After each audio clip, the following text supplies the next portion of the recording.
अच्छा जी, प्रोसेस जो होता है वो डिफरेंट शेड्यूलिंग क्यूज़ के दरमियान होता है जब तक उसका लाइफ साइकिल होता है, ठीक है। ऑपरेटिंग सिस्टम जो है वो प्रोसेस को सिलेक्ट करता है और ये जो क्यूज़ है ना, ठीक है, ये जो है इसको शेड्यूलिंग पर्पस के लिए इस्तेमाल करता है। ऑपरेटिंग सिस्टम जो इस चीज़ से इस डिसीजन को जो है वो करता है कि कौन सा प्रोसेस किस क्यू में जाएगा, ठीक है, वो जिस पार्ट से करता है ऑपरेटिंग सिस्टम के उसको हम स्केजुलर कहते हैं। एल्गोरिदम यूज़ होता है जिसे स्केजुलिंग एल्गोरिदम बोलते हैं। अब इसकी कुछ टाइप्स हैं, ठीक है, काइंड्स हैं हमारे पास स्केजुलर की। नंबर 1 पे है long term scheduler. Long term scheduler या जॉब स्केजुलर जो होता है ये यूज़ किया जाता है कि जॉब को सिलेक्ट किया जाए या फिर जॉब क्यू में से यूज़र प्रोग्राम को सिलेक्ट करके किस में रखा जाए, रेडी क्यू में, और इसको मेन मेमोरी में लोड किया जाए। The job becomes a process after it has been adding to memory, also known as to the ready queue in the memory. The long-term scheduler controls the number of processes in the memory are also known as degree of multi-programming. तो सबसे पहले तो हमें पता चल गया कि long term scheduler ने क्या करना होता है, यूज़र प्रोसेस को लोड करवाना होता है किसमें, मेन मेमोरी में, और ये मेन मेमोरी में जब लोड होगा तो ये किस क्यू में जाएगा, रेडी क्यू में जाएगा, ठीक है। अब रेडी क्यू में जब ये जाता है तो इसका मतलब है ये मेन मेमोरी में है, तो मेन मेमोरी में जितने भी प्रोग्राम्स यानी कि प्रोसेसेस कंट्रोल किए जा रहे होते हैं उसे डिग्री ऑफ मल्टी प्रोग्रामिंग बोला जाता है। इसके बाद नेक्स्ट जो है, नेक्स्ट हमारे पास ये है कि द सिस्टम में show down if too many processes are loaded in memory, or average rate of process creation must be equal to the average departure rate of the process having the system if the degree of multi-programming is stable. यानी कि input और output का number same होगा। The long term scheduler may be involved only when a process leaves the system, then then decide the next process to be executed. तो long term scheduler में आपके पास दो तीन पॉइंट इंपॉर्टेंट है। सबसे पहले कि इसका काम ये है कि इसने यूज़र प्रोसेस को रेडी क्यू में लेके आना और मेन मेमोरी में जितने प्रोसेसेस हैं उनको मैनेज करना है, तो ये डिग्री ऑफ मल्टी प्रोग्रामिंग कहलाता है। फिर उसके बाद अगर आपका ये सारे का सारा प्रोसेस जो है वो स्टेबल है तो जितने प्रोसेसेस क्रिएट किए जाते हैं, जितने एग्जिट होते हैं, उतने ही और प्रोसेसर क्रिएट किए जाते हैं। और लॉन्ग टर्म स्केजुलर को उस वक्त कॉल किया जाता है जब आपने ये डिसाइड करना होता है कि नेक्स्ट कौन सा प्रोसेस जो है वो मेमोरी में लोड होगा। इसके बाद नेक्स्ट हमारे पास है शॉर्ट टर्म स्केजुलर। ये सीपीयू स्केजुलर कहलाता है।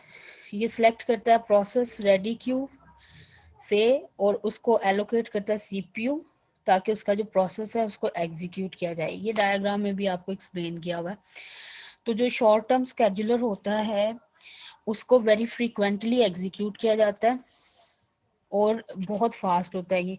A process is typically allocated the CPU for a very short period of time. It is moved back to ready queue after the given time is over. यानी कि जो आपका short term scheduler होता है ना, ये टाइम स्लाइस के साथ डिपेंडेंट होता है और टाइम स्लाइस के अकॉर्डिंगली इसको सीपीयू जो है आपके प्रोसेस को एलोकेट किया जाता है और जैसे ही वो टाइम स्लाइस पूरा हो जाता है तो आप बैक कर जाते हैं किस पे, रेडी क्यू पे, ठीक है। It may be executed only for a milliseconds और the short term scheduler then selects the next process to execute from the ready queue. Thus, the short-term scheduler makes scheduling decisions more frequently than the long-term and mid-term scheduler. अच्छा जी, अब आपके पास क्योंकि ये time slice से related होता है तो ये ऑप्टिमल यूटिलाइजेशन कर रहा होता है सीपीयू की। उसके बाद आपके पास आता है medium term scheduler. Medium term scheduler जो होता है ये क्या करता है, ये रिमूव करता है प्रोसेस को temporary from main memory and places them on secondary memory such as a disk drive. It moves it back to the main memory, ठीक है, when required. It is commonly known as swapping out and swapping in. यानी कि आप अब swap out swap in के बारे में करेंगे तो जी ये आपका जो है ये मीडियम टर्म स्केजुलर जो है डिसाइड करता है कि कौन सा प्रोसेस स्वैप आउट होगा और कौन सा स्वैप इन होगा। और ये रेडी क्यूज के ऊपर काम करता है, ठीक है, और उसकी जो उससे रिलेटेड स्केजुलिंग होती है उसको कंट्रोल कर रहा होता है।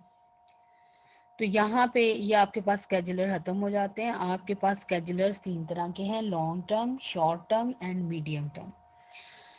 उसके बाद नेक्स्ट आपके पास है context switch. CPU switches from one process to another frequently in multi-programming system.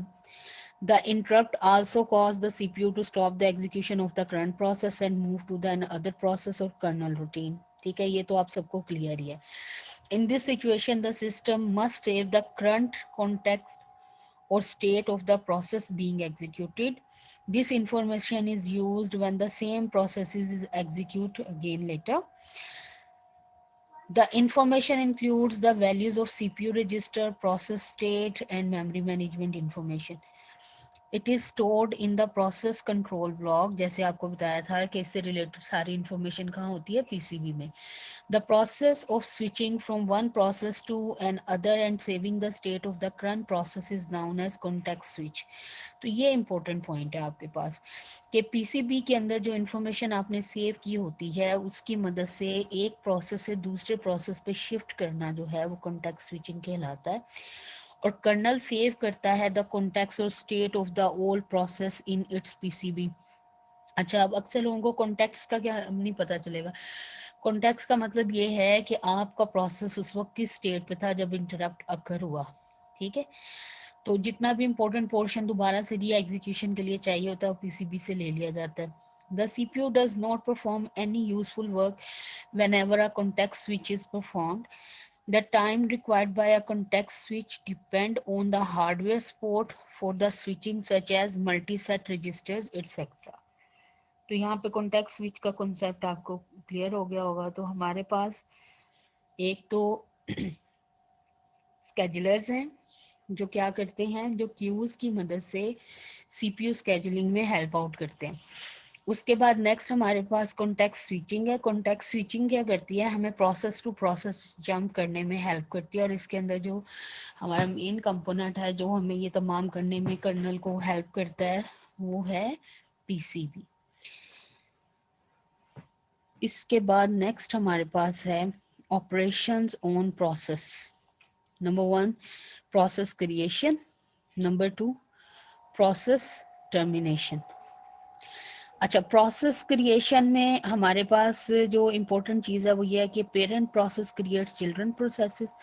The children processes can also create other process forming a tree structure. तो ये बात आपने याद रखनी है कि आपके सिस्टम के अंदर जब प्रोसेस को जनरेट किया जाता है तो वो एक ट्री स्ट्रक्चर बनाते हैं जिसमें जो सबसे लास्ट नोड होती हैं वो लीफ नोड होती है, यानी कि चाइल्ड होती है. और ऐसे ही हायरार्किकली वो ऊपर मूव करती हैं डाउन टू अपवर्ड. ठीक है, चाइल्ड पेरेंट, फिर चाइल्ड पेरेंट, और इस पैटर्न को फॉलो करती रहती हैं. इसके बाद प्रोसेस टर्मिनेशन है. जैसे ही प्रोसेस अपनी एग्जीक्यूशन कंप्लीट कर लेता है तो प्रोसेस जो है वो टर्मिनेट हो जाता है. ठीक है, और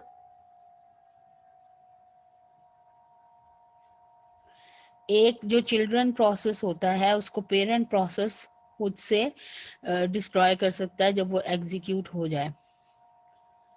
तो इस तरह से पेरेंट अगर टर्मिनेट होता है तो चाइल्ड प्रोसेस भी टर्मिनेट हो जाता है. और समटाइम दूसरे केस में ये होता है कि अगर चाइल्ड प्रोसेस ने ज़्यादा रिसोर्सेज मांगे हुए हैं लेकिन पेरेंट प्रोसेस जो है वो अपनी एग्जीक्यूशन फिनिश कर लेता है तो वो फिर पेरेंट प्रोसेस के बाद भी अपनी एग्जीक्यूशन कंप्लीट कर सकता है. तो इसको आप इन डिटेल देख लीजिएगा प्रोसेसेस को.